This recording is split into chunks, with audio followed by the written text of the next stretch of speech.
Here's where my heart breaks open. I was reading Austin Channing Brown's book, When My Family Traveled Abroad.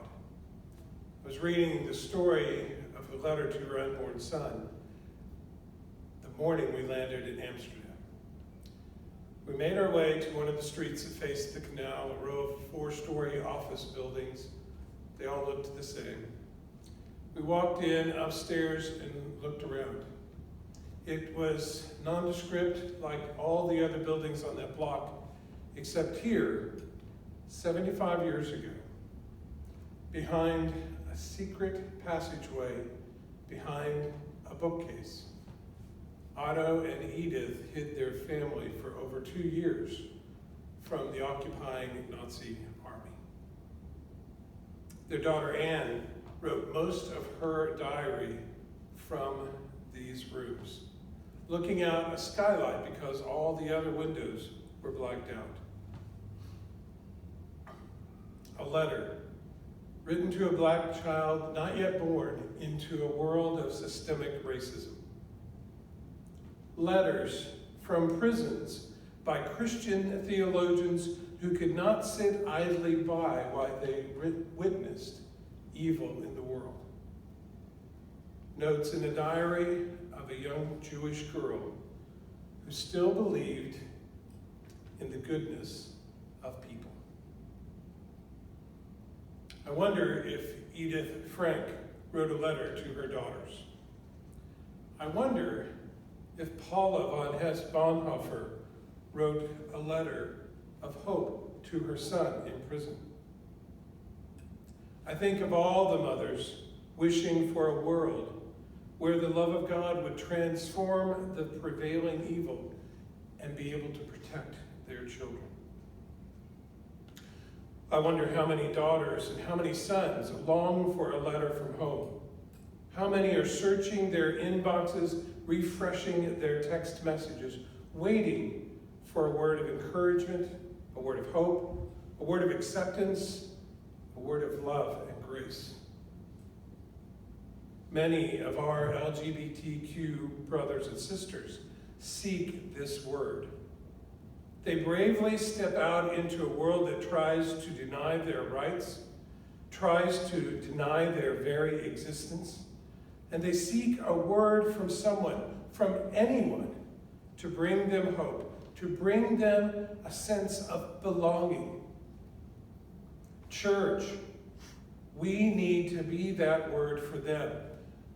One vine, one blood, abide in me. We can be that word for them.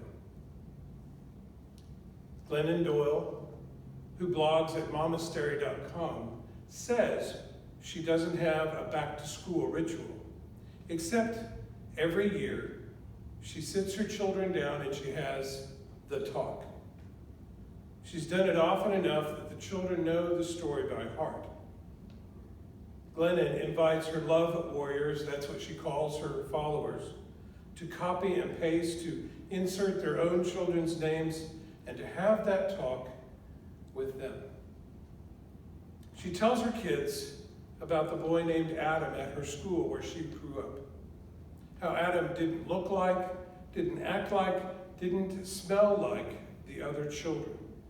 How she never made fun of him, but how she never came to his aid. She writes, I think that God puts people in our lives as gifts to us. The children in your class this year, they are some of God's gifts to you.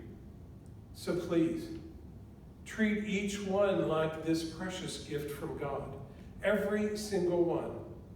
If you see a child being left out or hurt or teased, a part of your heart will hurt just a little.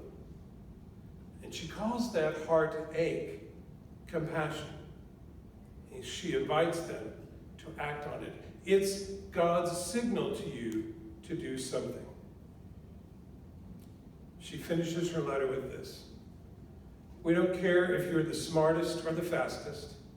We don't care if you get straight A's. We don't send you to school to be the best at anything.